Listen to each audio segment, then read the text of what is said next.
এক ওয়াক্ত নামাজ যদি কেউ ছেড়ে দেয়, আল্লাহ তাআলা তাকে লক্ষ লক্ষ বছর জাহান্নামে দিবে। এক ওয়াক্ত নামাজ ছেড়ে দিলে কতদিন জাহান্নামে দিবে? লক্ষ লক্ষ বছর জাহান্নামে দিবে। এখন দুনিয়ার মধ্যে আমরা বাঁচি 70 বছর 80 বছর, আর এক ওয়াক্ত নামাজের জন্য যদি 1 লক্ষ বছর জাহান্নাম হয়, তাহলে কত ওয়াক্ত নামাজ আমি ছাড়ছি?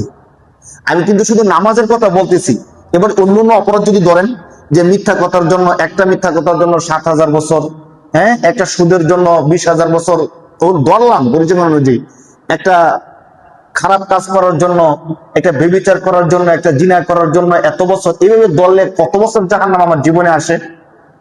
আমরা অনেকে মনে করি কি, মানে যেই ধোঁকার কারণে আমরা গুনাহটা করি, আমরা মুসলমানরা, যারা মুসলমান না তাদের বিষয়ে তো আমাদের তেমন কোনো কথা নাই, আল্লাহ তাদেরকে হেদায়েত দান করুক, আমরা দোয়া করি।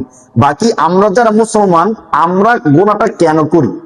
মানে কোরআন হাদিসের সবকিছু জানার পরেও, বুঝার পরেও গুনাহটা এজন্য করি, মনে করি কি, যে হয়তো মৃত্যুর আগে তওবা করে ফেলবো, অথবা যদি তওবা করতে নাও পারি, আল্লাহ যদি আমাকে ক্ষমা নাও করে, আমি যেহেতু মুসলমান, একবার না একবার জান্নাতে যাব, একবার না একবার কোথায় যাব? এই কথা সত্য। মুসলমান যে সত্যিকার ইমানটা নিয়ে মরতে পারলে একবার না একবার জান্নাতে যাবে, কথা কি আল্লাহ রাসূল নিজেই বলছেন। কিন্তু একবার না একবারের শেষ দিনটা কখন?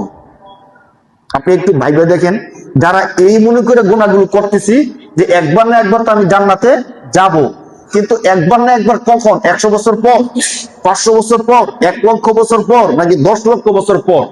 যদি হিসাব হয় 10 লক্ষ বছর পর, আমার অবস্থাটা কি হবে চিন্তা করেন।